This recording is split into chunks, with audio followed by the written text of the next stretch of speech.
28 आयत तक हम पढ़ेंगे। यीशु वहाँ से निकलकर सूर और सैदा के प्रदेश की ओर चला गया। उस प्रदेश से एक कनानी स्त्री निकली और चिल्लाकर कहने लगी, हे प्रभु, दाऊद की संतान, मुझ पर दया कर। मेरी बेटी की दुष्ट आत्मा बहुत सता रहा है। पर उसने उसे कुछ उत्तर ना दिया। तब उसके चेलों ने आकर उससे विनती की, इसे विदा कर, क्योंकि वह हमारे पीछे चिल्लाती हुई आ रही है। उसने उत्तर दिया, इज़राइल के घराने की खोई हुई भेड़ों को छोड़ मैं किसी को पास नहीं भेजा गया। पर वे आई और यीशु को प्रणाम करके कहने लगी, हे प्रभु, मेरी सहायता कर। उसने उत्तर दिया, लड़कों की रोटी लेकर कुत्तों के आगे डालना अच्छा नहीं। उसने कहा, सत्य है प्रभु, पर कुत्ते भी तो चूर-चार खाते हैं जो उनसे स्वामी की मेज में गिरते हैं। इस पर यीशु ने उनको उत्तर दिया, हे स्त्री, तेरा विश्वास बड़ा है, जैसा तू चाहती है तेरे लिए वैसा ही हो। और उसकी बेटी उसी घड़ी चंगी हो गई। और इसी के साथ भजन संहिता 119 उसकी 133 आयत पढ़ेंगे। भजन संहिता 119 उसकी 133 आयत।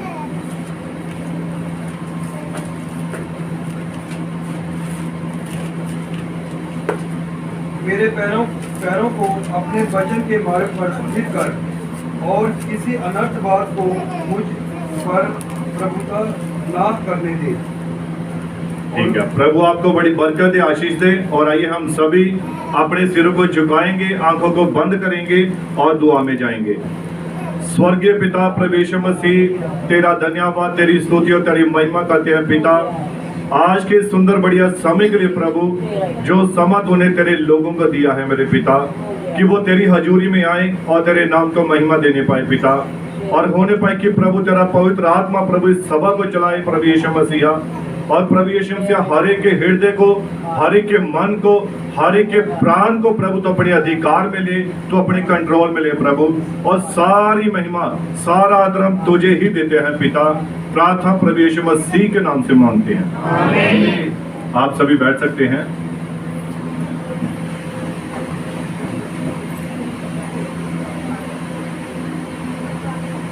Hallelujah, hallelujah. हाँ, अगर बाहर से कोई अंदर बैठना चाहता है तो अंदर जगह है थोड़ी सी, तो आकर बैठ सकता है। Hallelujah, hallelujah, hallelujah, hallelujah. प्रभु यीशु मसीह आप सभी को आज की सभा के लिए बहुत सारी बरकत दे, बहुत सारी आशीष दे। और जो हमने आज का जो वचन प्रचार करने के लिए जा रहे हैं और सुनने के लिए जा रहे हैं, तो ये नबी के द्वारा प्रचार किया एक संदेश है जिसका नाम है दृढ़ होकर लगे रहना। आमीन। मजबूती के साथ लगे रहना।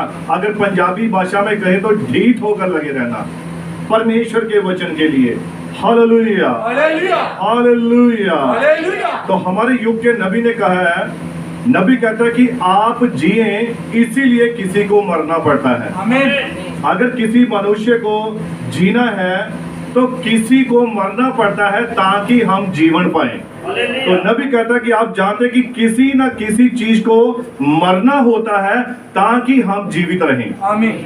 Hallelujah, hallelujah.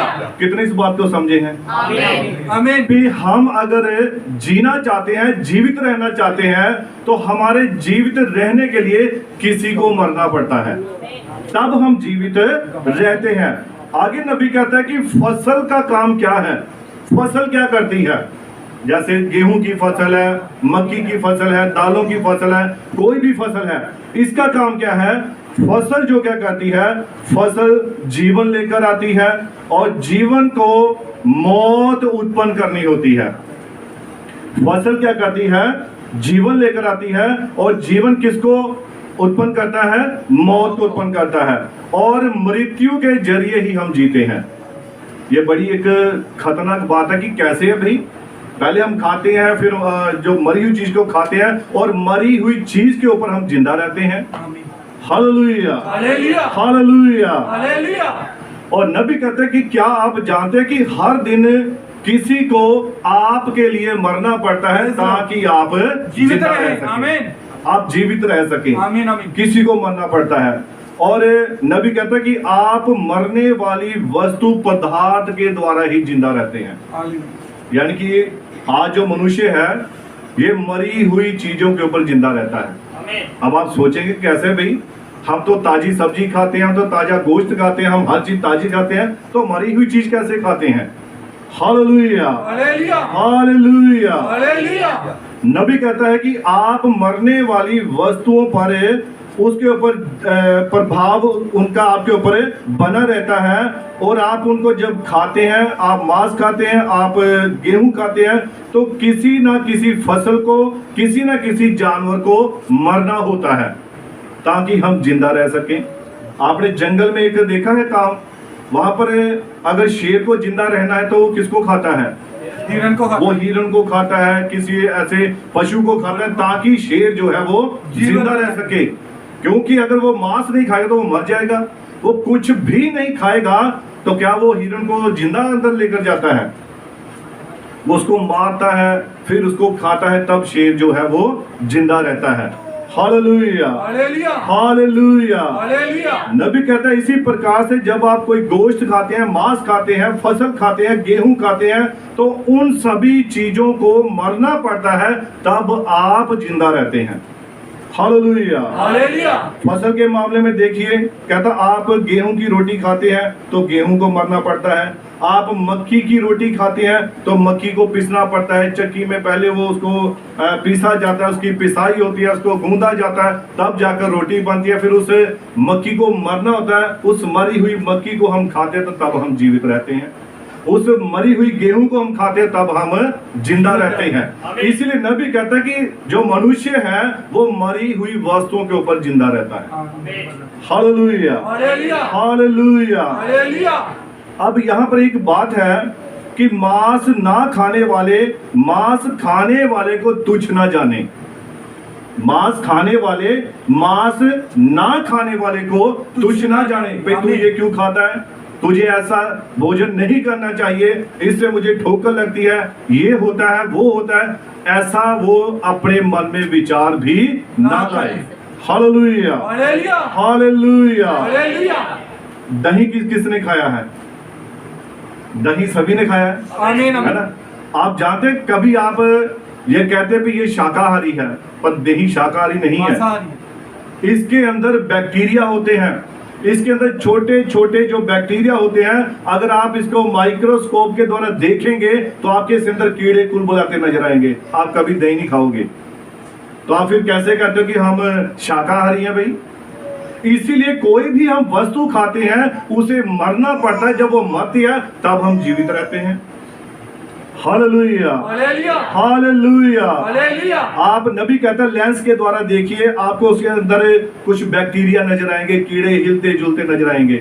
जो लोग कहते हैं कि दही जी भी इसमें मांस नहीं है, ये शाकाहारी नहीं है, ये मांसाहारी नहीं है, ऐसा उनका जो विचार है वो अपना सोचना है, पर ऐसा नहीं है। उसके अंदर भी बैक्टीरिया होते हैं।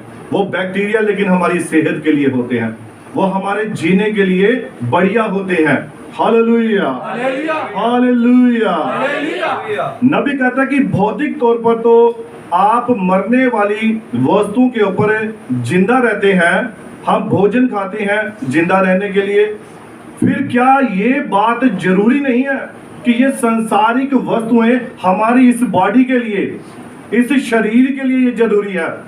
जो भी हम गेहूं खाते हैं, रोटी खाते हैं, मांस खाते हैं, ये हमारे इस शरीर के लिए, इस बाहरी बॉडी के लिए।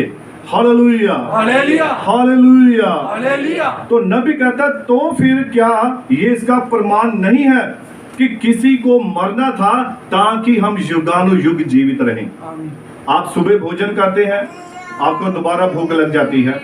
आप दोपहर को करते हैं, आपको फिर भूख लग जाती है। आप शाम को भोजन करते हैं, फिर आपको भूख लगती है। ये सिलसिला चलता रहता है। लेकिन ये भोजन क्या कहता है? ये सिर्फ आपके इस बॉडी के लिए है, ये इस दुनियावी शरीर के लिए है, क्योंकि इसे इस भोजन की जरूरत है। लेकिन हमारे अंदर एक और चीज है, वो परमेश्वर का जो आत्मा जो हमें उसने दिया हुआ है, उसे भी किसी वस्तु की जरूरत है। Hallelujah, hallelujah. अब देखिए, जो ये दुनियावी चीजें जो हम खाते हैं, इनको मरना पड़ता ताकि हम जिंदा रह सकें। लेकिन यीशु को भी मरना पड़ा था ताकि हम जिंदा रह सकें। आमीन। वो मरा है तभी हम यहाँ पर जिंदा खड़े हैं, तभी आप यहाँ पर जिंदा बैठे हुए हैं। यीशु मरा, हमें क्या मिला? जीवन मिला। Hallelujah, hallelujah, hallelujah. हालेलुया। तो नबी कहता है किसी को मरना था ताकि हम युगानुयुग तक जीवित रहें। इस भोजन को खाने के बाद क्या कोई व्यक्ति जिंदा रह सकता है? 1 घंटे बाद, 2 घंटे बाद फिर भूख लगती है।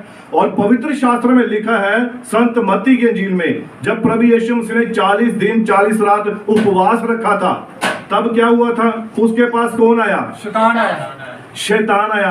अब यीशु मसीह ने 40 दिन 40 रात कोई भी पानी का घूंट तक नहीं उसने पिया, और वो बिल्कुल कमजोर हो चुका था। और शैतान इस बात को जानता था, उसे पता था कि अब इसको भूख लगी है। इसने 40 दिन तक ना तो पानी पिया है, ना ही इसने भोजन किया है, इसलिए अब इसका शरीर क्या है? कमजोर है।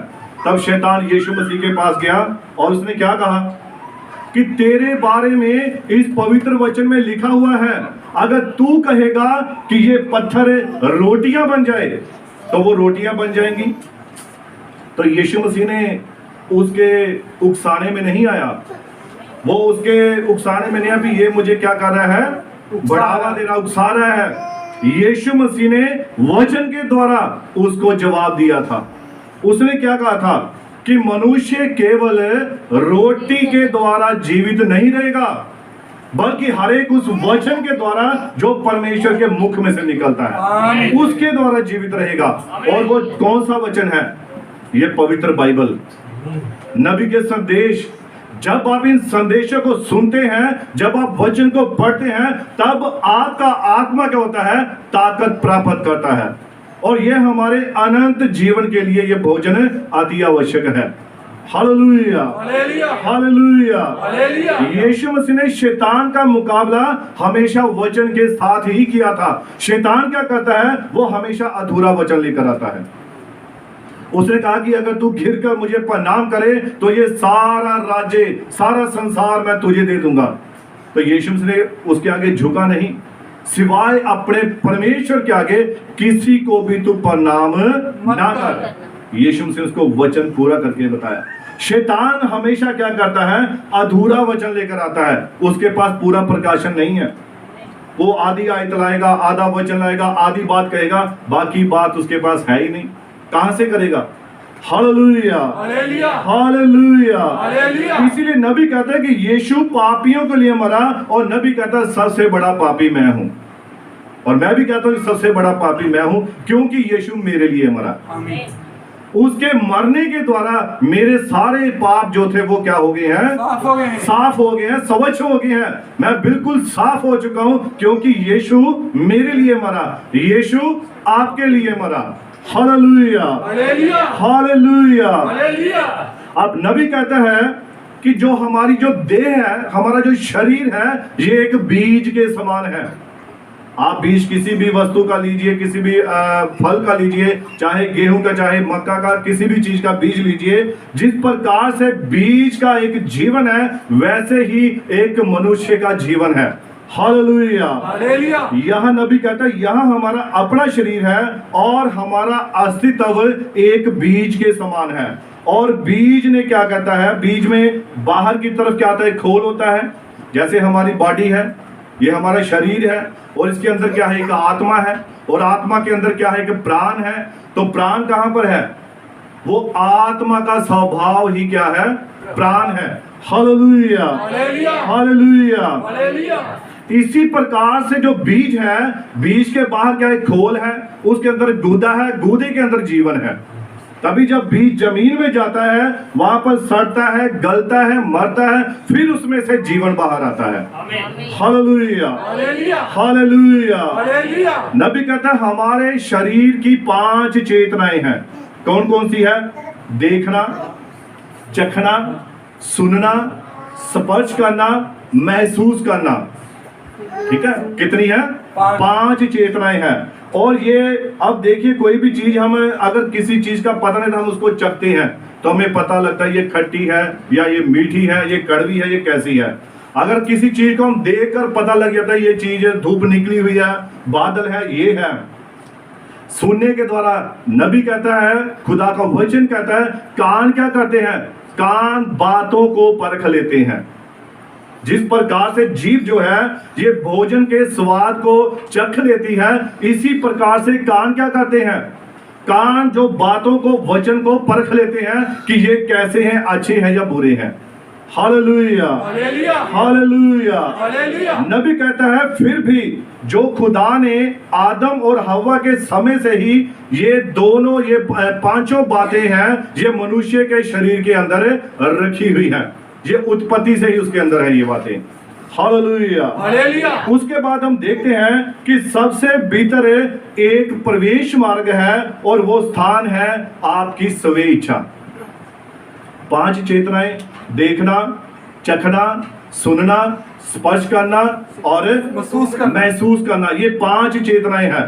नबी कहता है लेकिन इनके अंदर एक और प्रवेश मार्ग है, और वो प्रवेश मार्ग कौन सा है? वो मनुष्य की अपनी इच्छा, उसकी स्व इच्छा। उसके आगे दोनों बातें रखी होती हैं। जैसा कि मैंने कलीसिया में बहुत सारे सभी भाई बहनों को कहा है कि आप व्यवस्था विवरण 28 अध्याय पढ़ते हैं तो वहां पर आपको क्या मिलता है? आशीष वचन मिलते हैं। और लेकिन जब हम आशीष वचन लेते हैं उसी के साथ दूसरे तरफ कौन से हैं? शराब भी हैं। अगर हम उस वचन को पूरी तरह से मानते हैं जैसा उसमें लिखा हुआ है, तो अगर हम मानते तो हमें वो आशीष मिलेगी, वो बरकत मिलेगी। अगर हम उन आशीष वचनों को नहीं ग्रहण करते हैं तो लिखा वही जो शराब में बदल जाएंगे। अब ये मनुष्य की स्वे इच्छा है कि वो आशीष वचन को लेता है जहां वो उस शराब को लेता है। आमीन, आमीन, आमीन। Hallelujah, hallelujah, hallelujah. हालेलुया। नबी कहता है कि या तो आप जीने की इच्छा रखते हैं या आप मर जाने की इच्छा रखते हैं। ये दो ही इच्छाएं हैं आमीन। मनुष्य की, या मैं जीना चाहता हूं या मैं मरना चाहता हूं। नबी कहता आप इसमें से एक को चाहते हैं, आप दोनों को नहीं चाह सकते हैं कि हम जिए भी और मरे भी। ऐसा नहीं है, ये हमारी इच्छा के ऊपर निर्भर है। हमारी जो स्व इच्छा है उसके ऊपर निर्भर है कि हम खुदा के वचन को माने, खुदा के वचन के साथ चलें और हम अनंत जीवन को प्राप्त करें। Hallelujah, hallelujah. और ये आपकी इच्छा कि आप वचन को चाहे ना माने, चाहे ना सुने, और कहां जाएं? नरक में। Hallelujah, hallelujah. ये मनुष्य के ऊपर निर्भर है। वो 2 स्वामियों की सेवा नहीं कर सकता है।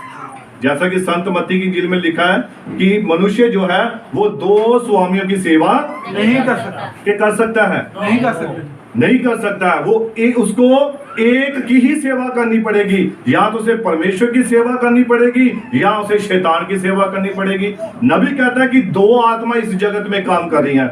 एक आत्मा है शैतान का और एक आत्मा है परमेश्वर का आत्मा, यानी कि पवित्र आत्मा। और ये आपके ऊपर निर्भर है कि आप किस आत्मा के अधीन चलते हैं। Hallelujah, hallelujah. और इस आत्मा को पहचानने का सबसे स्पष्ट तरीका एक ही है, उसके काम। यही तरीका है ना? आमीन। उसके काम प्रकट करेंगे कि आपके अंदर कौन सा आत्मा है, आपको कौन सा आत्मा चला रहा है। वो आपकी बातें बताएंगी, वो आपके देखने का तरीका बताएगा, वो आपके सुनने का तरीका बताएगा कि आप कौन सी बातों पर कान लगाते हैं। क्या आप अपने पड़ोसी की बुराई सुनते हैं या अपने भाई बहनों की बुराई सुनते हैं? तो ये कौन से आत्मा की ओर से हो सकता है?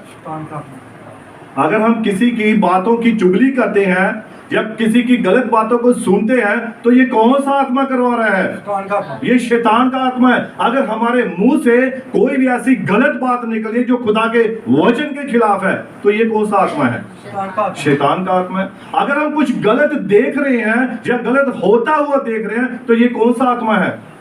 शैतान का आत्मा है। लेकिन हम वचन को देख रहे हैं, वचन को पढ़ रहे हैं, वचन को सुन रहे हैं, तो ये कौन सा आत्मा है? परमेश्वर का आत्मा। ये परमेश्वर का ही आत्मा है। ये खुदा का आत्मा है जो आपके जीवन को क्या कर रहा है? चला रहा है। Hallelujah, hallelujah, hallelujah. हालेलुया।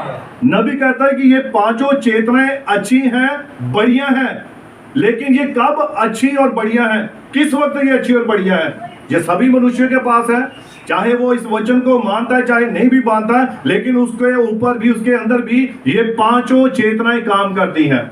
क्या उन्हें नहीं पता लगता है कि चखना है, सुनना है, देखना है, यह स्पर्श करना है, सब पता होता है।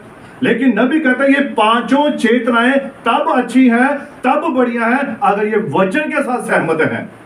Hallelujah, hallelujah, hallelujah. और वचन क्या है?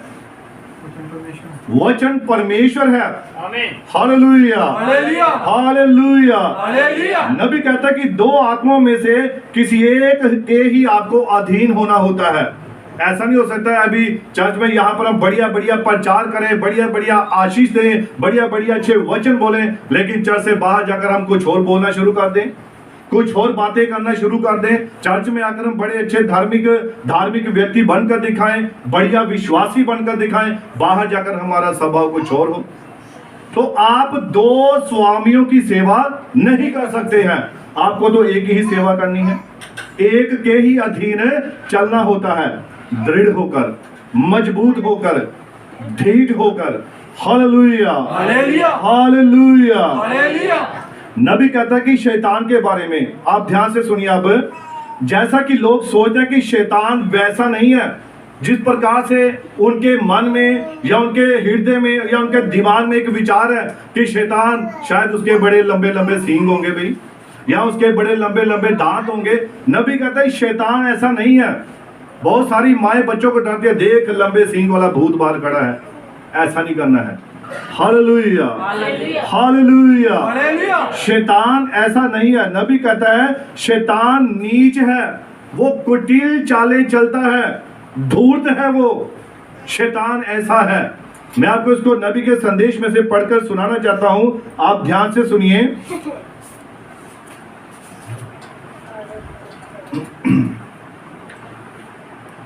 अब शैतान वैसा नहीं है जैसा कुछ लोग सोचते हैं, लेकिन नबी कहता है वह तो नीच काम करता है, कुटिल और सब कुछ है, परंतु वह धूर्त है। और जानते हैं धूर्त कौन प्राणी था बाइबल में? धूर्त प्राणी किसे कहा गया बाइबल में? धूर्त प्राणी सांप को कहा गया है। सांप सारे ही प्राणियों से धूर्त था, चालाक था। Hallelujah, hallelujah, hallelujah. हालेलुया। शैतान आपसे ऐसा विचार करवाता है कि आप सोचते हैं कि ये बात सही है, जो मैं कर रहा हूं वो सही है। ये शैतान का विचार हो सकता है। हालेलुया। परंतु जब आप वचन से असहमत होते हैं, जब आप वचन के साथ एक नहीं होते हैं, नहीं भाई मैं बाइबल की बात को नहीं मानता, तो ये शैतान है। शैतान जो है वो कभी भी वचन के साथ सहमत नहीं होगा। Hallelujah, hallelujah. हालेलुया। नबी कहता है परंतु जब आप वचन से असहमत होते हैं तो ये यही दिखाता है कि ये परमेश्वर का आत्मा नहीं है। जो कोई भी वचन के साथ सहमत नहीं होता है, वचन की नहीं मानता है, तो उसके अंदर परमेश्वर का आत्मा नहीं है। आगे ध्यान से सुनिए। क्योंकि पवित्र आत्मा ने ही बाइबल लिखी और तब तो उसे वचन से सहमत ही होना होता है। और ये बाइबल किसने लिखी है? ये पवित्र आत्मा ने लिखी है। और अगर पवित्र आत्मा लिखी है तो अगर आपके अंदर आप कहते हैं कि मेरे पास पवित्र आत्मा है और आप वचन को असहमत होते हैं, तो फिर वो पवित्र आत्मा आपके पास नहीं है। अगर आपके पास पवित्र आत्मा है और जब वचन प्रचार किया जाता है, वचन बोला जाता है, जब आप उसके साथ सहमति करते हैं, तो आपके पास पवित्र आत्मा है। क्योंकि परमेश्वर अपने वचन को कभी भी साइड में नहीं रख सकता है। वो तो अपने वचन को पूरा करने के लिए हमेशा जागता रहता है, क्योंकि ये उसका अपना वचन है। ये किसी दूसरे से उसने उधार नहीं लिया, उसने किसी से नहीं सुना, बल्कि ये परमेश्वर के अपने खुद के वचन हैं, जो हमारे लिए अनंत काल के लिए क्या है? ठहराए गए हैं। Hallelujah, hallelujah. नबी कहता है क्योंकि पवित्र आत्मा ने ही बाइबल लिखी और तब तो उसे वचन से सहमत होना ही होता है। और गत रविवार स्मरण कीजिए, परमेश्वर के वचन पर एक छोटे से अविश्वास ने ही शैतान ने उसे अर्थात हवा को सच बताया था। अब शैतान हवा के पास जब गया तो उसने क्या किया? अधूरा वचन लेकर जाता था। हालेलुया। शैतान का यही काम है, वो क्या करता है? हमेशा अधूरा वचन लेकर जाएगा। ताकि उस वचन पर विश्वास ही ना किया जाए। आगे नबी कहता है कि आप दृढ़ता पूर्वक लगे रहें, मजबूती के साथ लगे रहें, एक लक्ष्य साधने का यत्न देखिए, ऐसा करने की चेष्टा देखिए। आपका मस्तिष्क, आपका दिमाग किसी बात पर ठहर चुका होता है। आप अपने दिमाग में पहले से कोई बात कर चुके होते हैं, अपने मन में ये बात बना बैठे होते हैं कि मैंने ये काम करना ही है। नबी कहता आप ढीठ हो जाते हैं, आप दृढ़ हो जाते हैं खुदा के वचन के खिलाफ। हालेलुया। वो पहले से ही योजना बनाकर रखते हैं। तो नबी यहां पर कहता है आपका मस्तिष्क यानी कि आपका दिमाग किसी बात पर लग चुका होता है और आप उसमें दृढ़ बने रहते हैं, और क्योंकि आपका यकीन होता है कि यही वह चीज है जिसकी उसको आवश्यकता है, और आप विश्वास करते हैं कि आप उसे पा सकते हैं। नबी कहता है अब मुझे क्षमा करना, दृढ़ता पूर्वक लगे रहना, अड़ जाना, यह है कि अब आप अपना दिमाग उस काम को करने के लिए बना लेते हैं जो आपने जाने बगैर ही आपका परमेश्वर विश्वास नहीं हो सकता है। Hallelujah, hallelujah, hallelujah. तो नबी कहता कि आप जब परमेश्वर के वचन को ग्रहण करने के लिए दृढ़ हो जाते हैं, मजबूत हो जाते हैं, उसके पीछे लगे रहते हैं कि मैंने इस वचन को ग्रहण करना है, इस बात को पाना है, इस कार्य को करना है, तो आपको उस बात में पूरी तरह से मजबूती के साथ दृढ़ होना पड़ेगा, आपको ढीठ होना पड़ेगा ताकि आप अपनी इस बात को पा सके। Hallelujah, hallelujah, hallelujah, hallelujah. तो नबी कहता है कि ये शैतान ऐसा नहीं जैसा कि बहुत सारे लोग सोचते हैं कि वो शायद देखने में बड़ा डरावना होगा, उसके लंबे लंबे दांत होंगे, लेकिन वो अपनी कुटिल चालें चलता है, वो षड्यंत्र रचता है, वो धूर्त है, वो चालाक है। ये शैतान का आत्मा है, वो ऐसा नहीं है। उसकी सिर्फ चालें हैं जो वो आपके सामने प्रकट करता है, आपके हृदय में, आपके मन में और आपके दिमाग में डालता है कि जो कुछ मैं कर रहा हूं वो सही है। नबी कहता है ये शैतान है। Hallelujah, hallelujah, hallelujah, hallelujah. नबी कहता है कि आप किसी खंबे को छूने से चंगे हो सकते हैं? आप बताइए, क्या किसी खंबे में सामर्थ हो सकती है या किसी वस्तु में सामर्थ हो सकती है? ऐसा नहीं है। नबी कहता है कि सामर्थ सिर्फ प्रभु यीशु मसीह के वचन में है।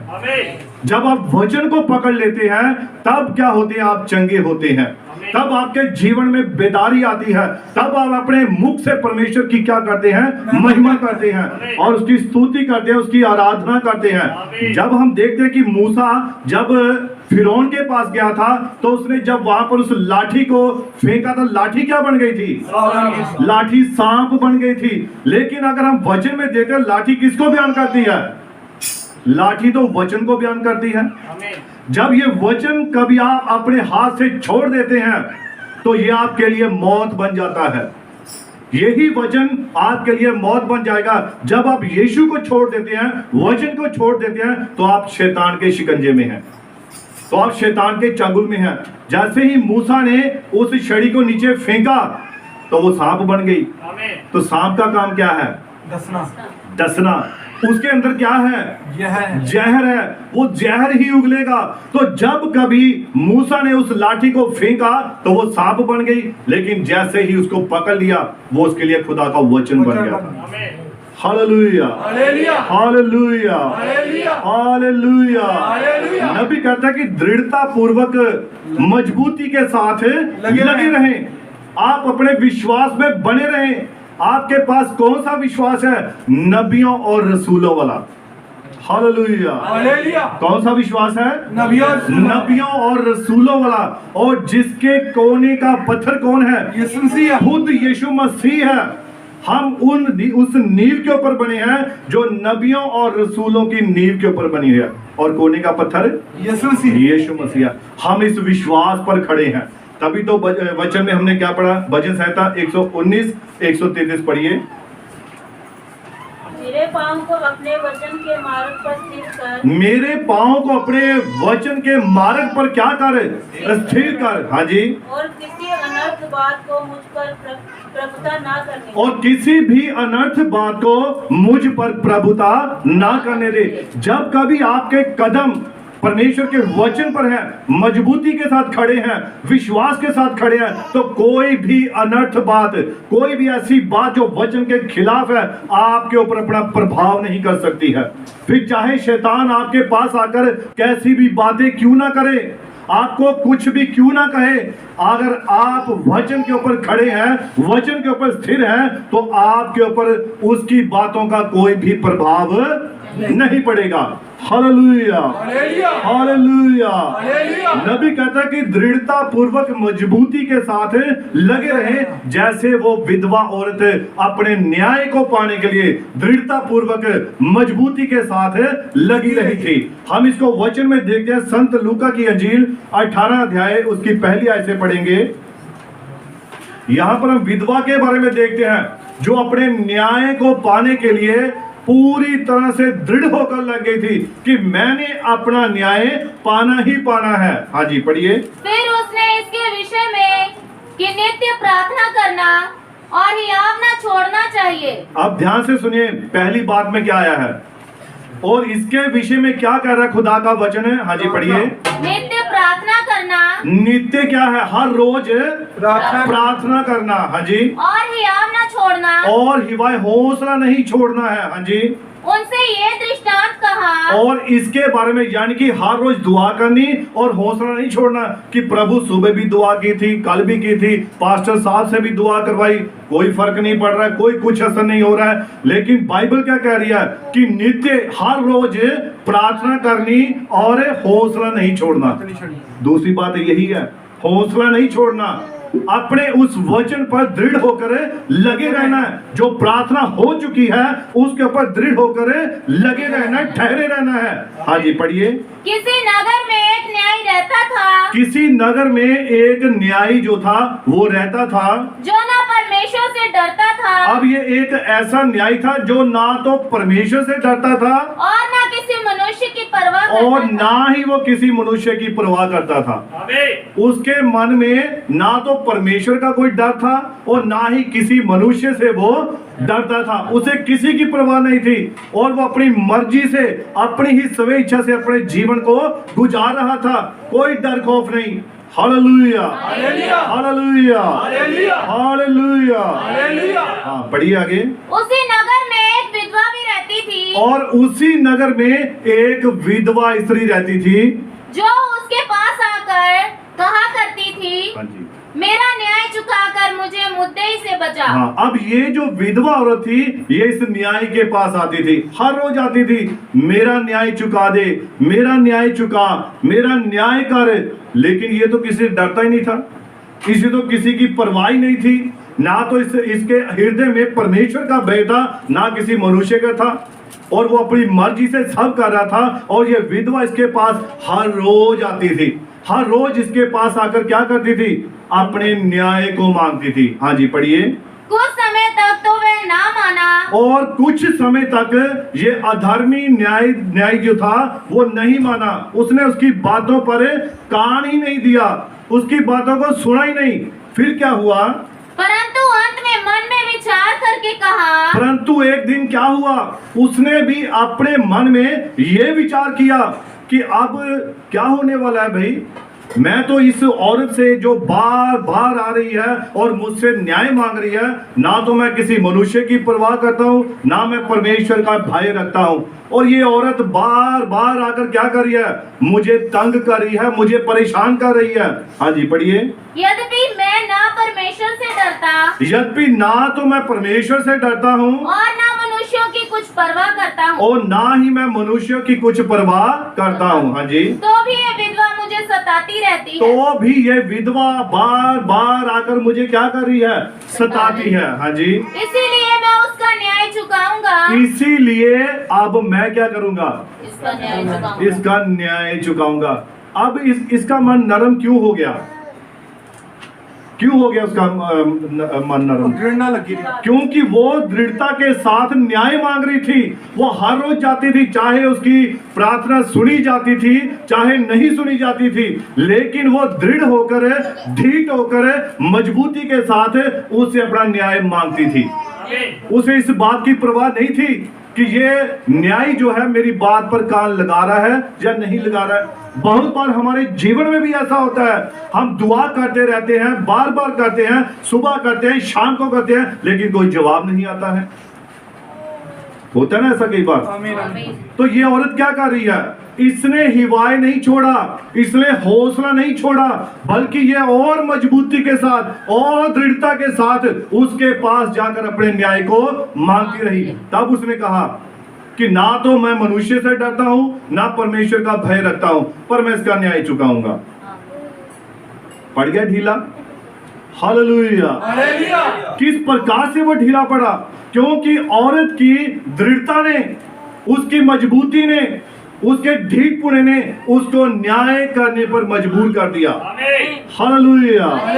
हालेलुया।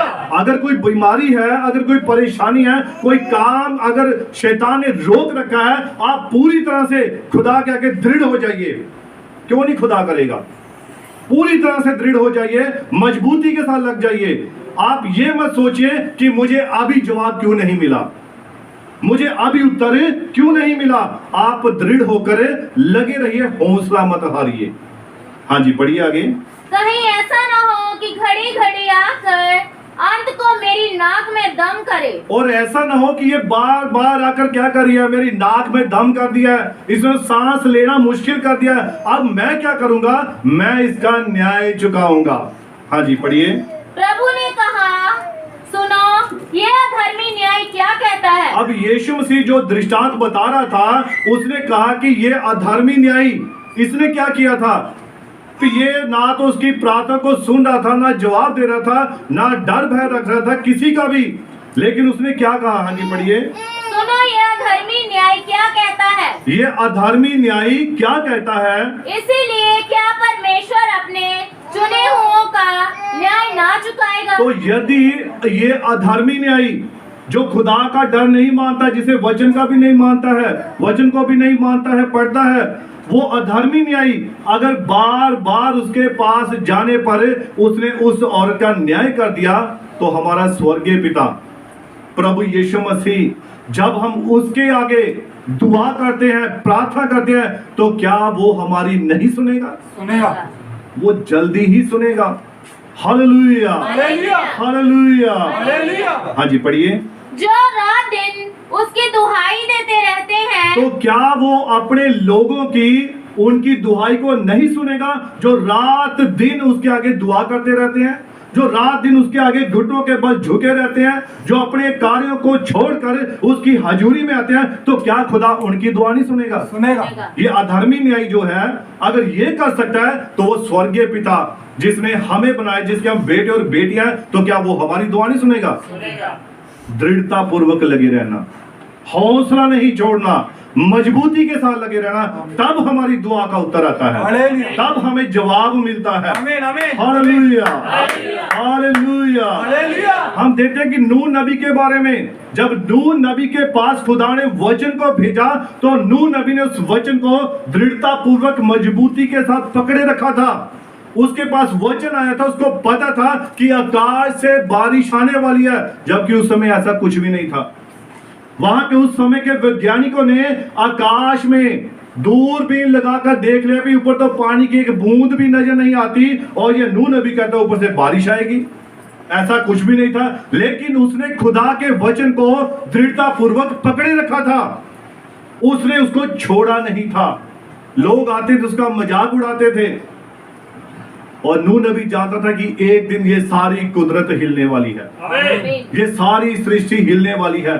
उसके पास वचन था, उस वचन पर पूरी तरह से मजबूती के साथ टिका हुआ था, क्योंकि उसके पास यहोवा यूं फरमाता है, ये वचन था। आमीन। हालेलुया। हालेलुया। हालेलुया। हालेलुया। और नूह नबी जानता था कि कुदरत जो है, सृष्टि जो है, वो हिलने वाली है। नबी कहता है कि जब मैं भारतवर्ष में आया था, मुंबई में, तो नबी कहता उससे पहले भारत में क्या आया था? भूकंप आया था, एक भूचाल आया था, और सारा संसार, सारी सृष्टि जो थी वो हिल गई थी।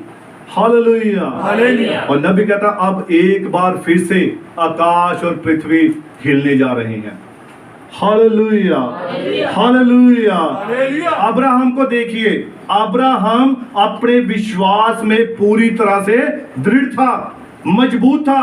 उसके पास वायदा था कि खुदा उसे एक पुत्र देने जा रहा है। और कितनी उम्र में मिला? 100 साल की उम्र में। तो कितना समय लग गया? 25 साल तक वो इस वचन को पकड़े रहा था। उसने इस वचन को, इस बात को, खुदा की प्रतिज्ञा को छोड़ा नहीं था, बल्कि नबी कहता है वो दिनों दिन इसमें और मजबूत होता गया, दृढ़ता पूर्वक उस इस वचन को पकड़े रहे था।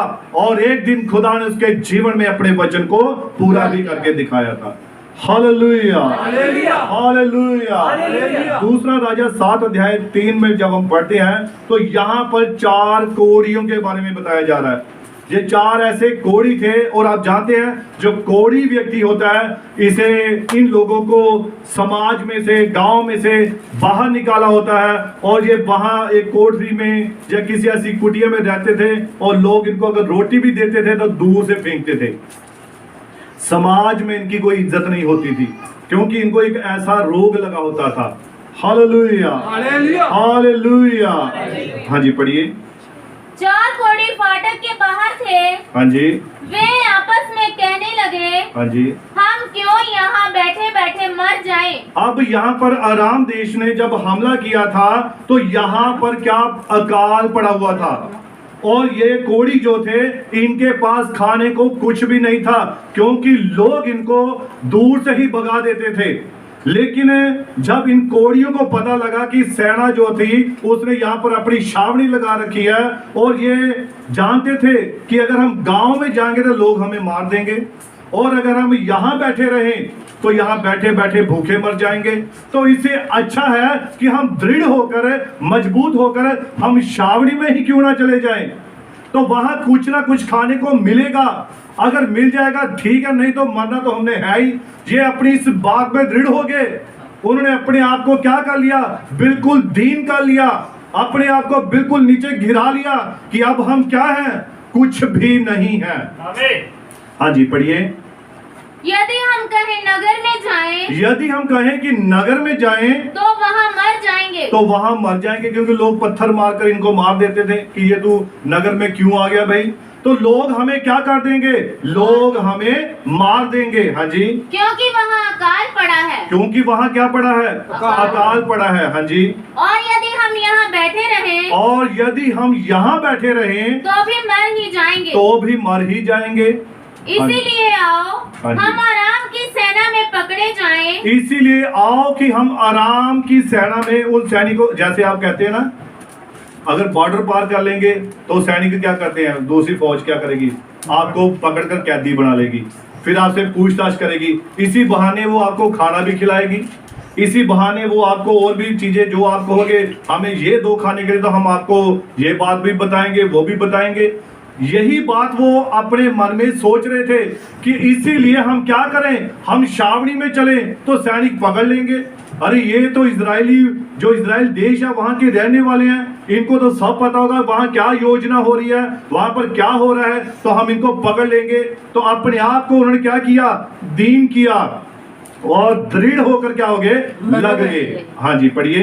यदि वे हमको जिलाए रखें तो हम जीवित रहेंगे, हाँ जी। और यदि वे हमको मार डालें तो भी हमको मरना ही है। और अगर वो हमें जिंदा रखे तो कोई बात नहीं, तब तो जिंदा रहेंगे, खिलाएंगे तो जिंदा रहेंगे।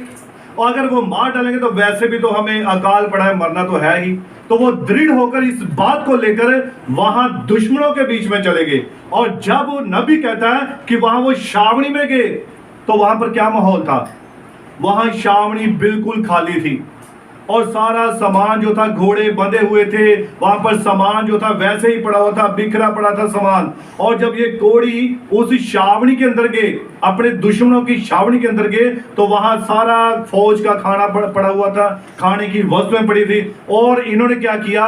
इन्होंने पेट भर भर कर खाना खाया। हालेलुया। हालेलुया। तो कैसे खाना मिला? दृढ़ होकर लगे रहे, अगर वो ये बात मन में ना सोचते, नहीं अगर हम दुश्मन के हाथ में आ गए तो वो तो हमें मार देंगे, तो इसलिए हम यहीं बैठे रहे। लेकिन वो मजबूती के साथ दृढ़ होकर लगे रहे, और जब वहां गए तो उन्हें क्या मिला? भोजन मिला। हालेलुया। हालेलुया। आप इसके बारे में देखिए, याकूब के बारे में पुराने नियम में जब हम देखते हैं, याकूब का एक बार किसके साथ युद्ध हुआ? उसका स्वर्ग दूत के साथ युद्ध हुआ। तो कोई मनुष्य क्या दूत से लड़ सकता है? नहीं। कोई मनुष्य स्वर्ग दूत से या दूत के साथ लड़ नहीं सकता है। लेकिन बाइबल कहती है अय्यूब जो था, ये किसके साथ इसने युद्ध किया? स्वर्ग दूत के साथ। इसने उसके साथ मल्ल युद्ध किया, जैसे दो पहलवान कुश्ती करते हैं, इसने उनके साथ उस प्रकार से युद्ध किया। आप पढ़िए इसको थोड़ा, उत्पत्ति की पुस्तक 32 अध्याय उसकी 22 आयत से। उत्पत्ति की पुस्तक 32 उसकी 22। उसी रात में उठा हाँ जी। और अपनी दोनों स्त्रियों और दोनों दासियों और 11 लड़कों को संग लेकर घाट से यब्बोक नदी के पार उतर गया। हाँ जी। उसने उन्हें उस नदी के पार उतार दिया, वरन अपना सब कुछ पार उतार दिया। हाँ जी। और याकूब आप अकेला रह गया। हाँ जी, पढ़िए। तब कोई पुरुष आकर पौ फटने तक उससे मल्ल युद्ध करता रहा। और जब अय्यूब जो था वो अकेला रह गया, तब एक कौन आया? हाँ जी, पढ़िए। और याकूब आप अकेला रह गया, हाँ जी। तब कोई पुरुष आकर पौ फटने तक उससे मल्ल युद्ध करता रहा। और एक पुरुष आया और उसके साथ भोर होने तक क्या करता रहा? युद्ध करता रहा। कुश्ती करता रहा, उसके साथ लड़ता रहा। लेकिन अय्यूब ने उसको जाने नहीं दिया। क्यों नहीं जाने दिया? वो दृढ़ता पूर्वक उसके साथ युद्ध करता रहा, उसके साथ लड़ता रहा, कुश्ती करता रहा। आप इसको पढ़िए आगे। हाँ जी। जब उसने देखा कि मैं याकूब पर प्रबल नहीं होता, और जब उस पुरुष ने देखा कि मैं याकूब के ऊपर प्रबल नहीं हो सकता, इसको जीत नहीं सकता, तब उसने क्या किया? हाँ जी। तब उसकी जान की नस को छुआ, तब उसने इसकी जान की नस को क्या कर दिया? छू लिया। और याकूब की जान की नस उसे मल्ल युद्ध करते ही करते चढ़ गई। हाँ जी, पढ़िए। तब उसने कहा, मुझे जाने दे, क्योंकि भोर होने वाला है। हाँ जी, पढ़िए। याकूब ने कहा, जब तक तू मुझे आशीर्वाद ना दे, तब तक मैं तुझे जाने ना दूंगा। हालेलुया। आमीन। हालेलुया। हालेलुया। हालेलुया। हालेलुया। याकूब के क्या शब्द थे? जब तक तू मुझे आशीर्वाद नहीं देगा, मैं तुझे जाने नहीं दूंगा। दृढ़ होकर लगा हुआ था, मजबूती के साथ लगा हुआ था, ढीठ हो गया था कि जब तक तू मुझे आशीर्वाद ना दे, मैं तुझे जाने नहीं दूंगा।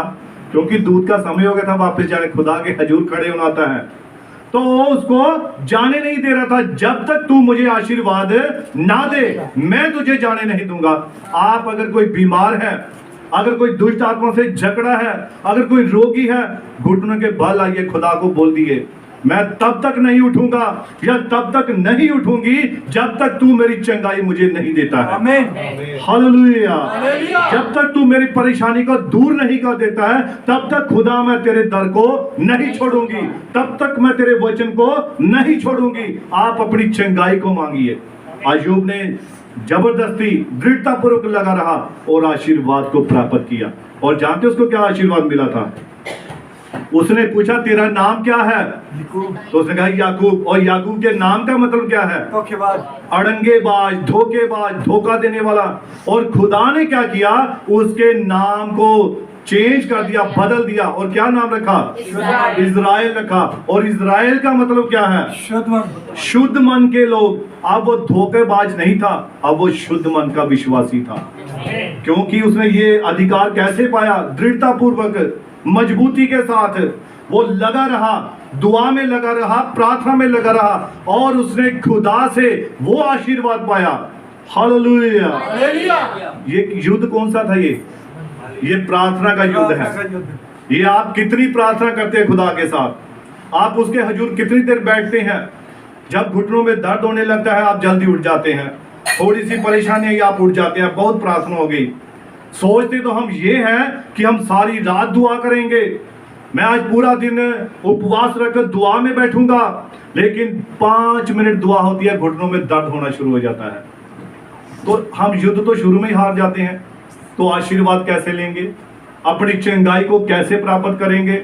इसके लिए दृढ़ होकर लगे रहना है, मजबूती के साथ लगे रहना है। तब खुदा क्या करता है? हमारी चंगाई को देता है, तब वो हमारी परेशानियों को दूर करता है, तब हम उस अनंत जीवन को क्या करते हैं? प्राप्त करते हैं। Hallelujah, hallelujah. मैं आपको एक उदाहरण बताता हूं। ये अभी कुछ समय पहले की बात है, शायद ये साउथ की तरफ की बात है। और वहां पर एक दशरथ माझी नामक एक व्यक्ति था, और वो व्यक्ति एक ऐसे स्थान पर, ऐसे जगह पर रहता था कि जहां पर वो पहाड़ी देश था।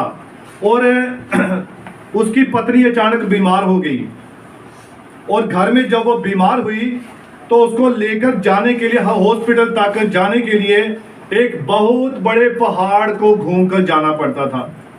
और कहिए तो ये बात ऐसे थी कि अगर हम पहाड़ को चीर दें तो ये रास्ता कितने का है? सिर्फ 5-10 मिनट का।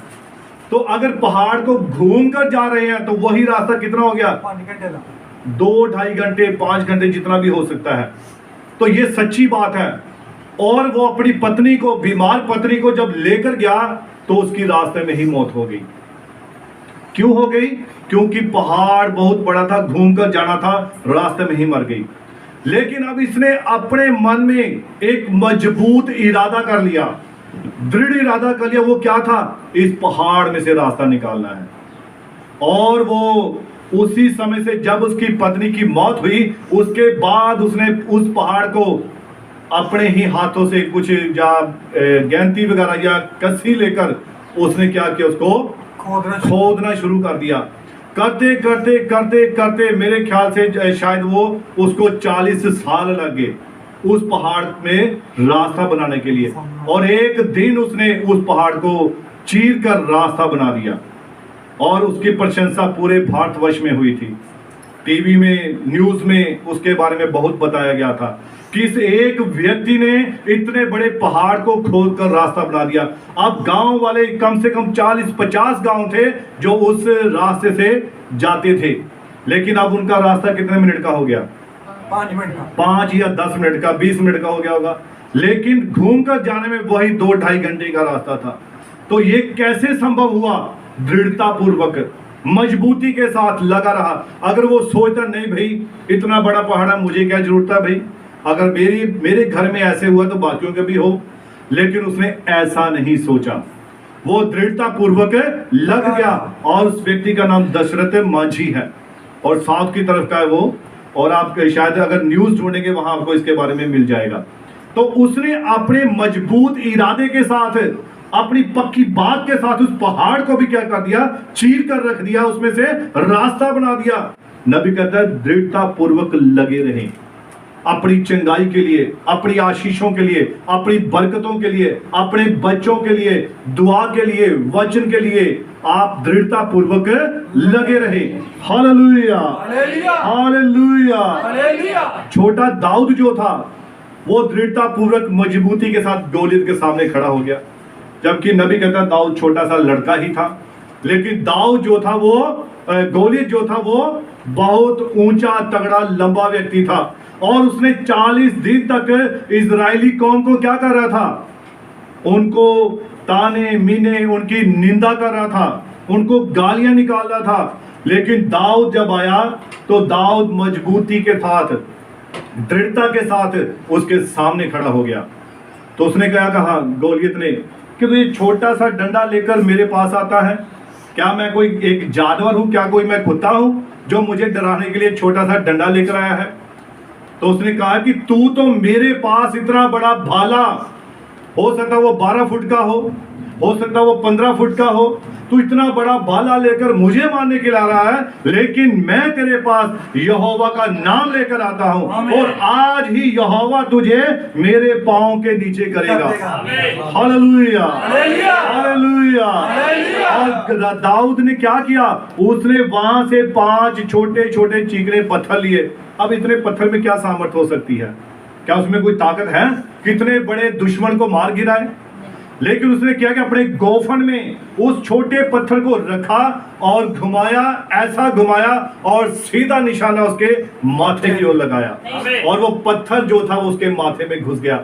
और नबी कहता है, बाइबल कहती है कि उसने टोप लोहे का पहना हुआ था और सिर्फ इतना ही उसको ये चीज दिखाई देती थी, बाकी पूरा वो लोहे के सांचे में ढका हुआ था। तो पत्थर कहां सीधा जाकर उसके माथे की आंखों के बीच में यहां पर घुस गया और वहीं वो गिर गया। वो पत्थर में क्या थी? सामर्थ्य। पत्थर में खुदा की सामर्थ थी, दृढ़ इरादा था, मजबूत इरादा था और उसी दृढ़ इरादे ने उस गौलियत को मार गिराया था। नबी कहता है दृढ़ता पूर्वक लगे रहें अपनी चंगाई के लिए, अपनी आशीषों के लिए, अपनी बरकतों के लिए, जैसे ये औरत लगी हुई थी। सुराफिनी की जो इस औरत थी, इसके पढ़िए 21 आयत से दोबारा, संत मत्ती की इंजील 15 उसकी 21 से।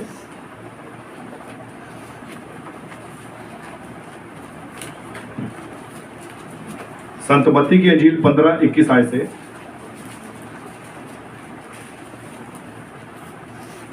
यीशु वहां से निकलकर सूर और सैदा के प्रदेश की ओर चला गया। हाँ जी पढ़िए। उस प्रदेश से एक कनानी स्त्री निकली और वहां से एक कनानी स्त्री निकली। अब ध्यान से सुनिए सभी, वहां से एक कनानी स्त्री निकली। हाँ जी। और चिल्लाकर कहने लगी, और चिल्लाकर कहने लगी, हे प्रभु, हाँ जी, दाऊद की संतान मुझ पर दया कर। हे प्रभु दाऊद की संतान मुझ पर क्या कर? दया कर। दया कर। तो यीशु ने इसकी बात सुनी? नहीं सुनी इसकी बात। इसकी बात पर यीशु ने कान नहीं लगाया। पता क्यों नहीं लगाया?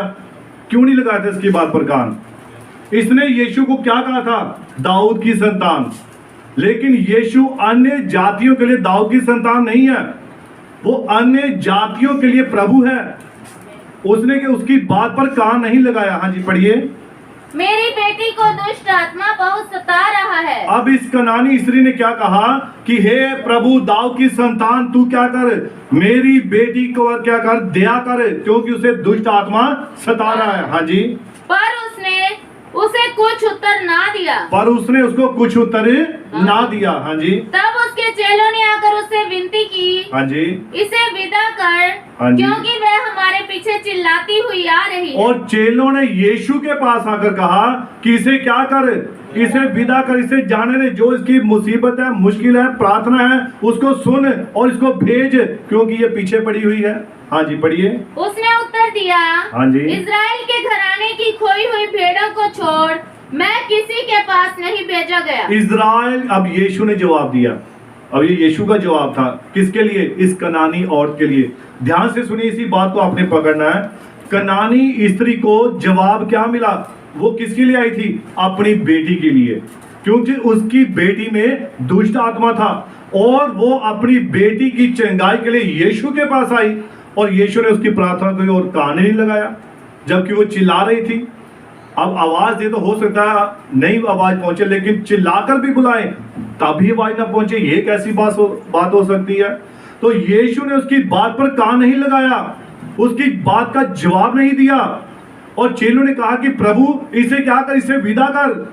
और यीशु ने क्या कहा कि मैं इज़राइल की भटकी हुई भेड़ों को छोड़ और किसी के पास नहीं भेजा गया। हाँ जी पढ़िए। पर वह आई और यीशु को प्रणाम करके कहने लगी, परंतु वो आई और यीशु को उसने प्रणाम किया। हाँ जी। हे प्रभु मेरी सहायता कर। कि हे प्रभु मेरी सहायता कर। उसने उत्तर दिया, हाँ जी। लड़कों की रोटी लेकर कुत्तों के आगे डालना अच्छा नहीं। लड़कों की रोटी लेकर कुत्तों के आगे डालना अच्छा नहीं। अच्छा नहीं। अब यीशु ने क्या अच्छा जवाब दिया? बताइए, ये अच्छा जवाब तो नहीं है भाई। अगर कोई आया दुआ करवाने के लिए, प्रार्थना करवाने के लिए, तो पहले तो यीशु ने उसको जवाब ही नहीं दिया। वो चिल्ला रही है प्रभु मेरी बेटी पे दया कर, उसे दुष्ट आत्मा ने पकड़ा है, वो मार देगी उसे, पर यीशु ने कोई जवाब नहीं दिया। लेकिन औरत दृढ़ता पूर्वक लगी हुई थी, उसको जवाब नहीं मिल रहा था, फिर भी लगी हुई थी। नहीं प्रभु तू मेरी बेटी को चंगा कर। उसने प्रणाम किया, मेरी बेटी पे दया कर। तो यीशु ने फिर से कैसा कड़वा उत्तर दिया, फिर बालकों की रोटी लेकर कुत्तों के आगे डालनी अच्छा नहीं है। औरत को कुत्ता बोल दिया। अब आम साधारण कोई औरत होती आज के समय में मैं कहता हूं, अगर आज के समय में ऐसी बात किसी से कहे तो क्या वो टिकेगी यहाँ? या कोई व्यक्ति अगर वो कहे, हमसे आकर कहे कि प्रार्थना करो हमारे लिए पास्टर जी, तो पास्टर जी बात सुने ही ना, तो वो तो छोड़, बहुत सारे पास्टर हैं भाई, बहुत सारे लोग हैं दुआ करने के लिए, बहुत सारे चर्चेस हैं, कहीं भी जाओ दुआ करवाओ, हम खुद ही घर कर लेंगे, है ना? यही जवाब होगा। आमीन आमीन। लेकिन दूसरी बार फिर से उससे भी कड़वी बात है, फिर बालकों की रोटी लेकर कुत्तों के आगे डालना अच्छा नहीं है, ये उससे भी कड़वी बात है।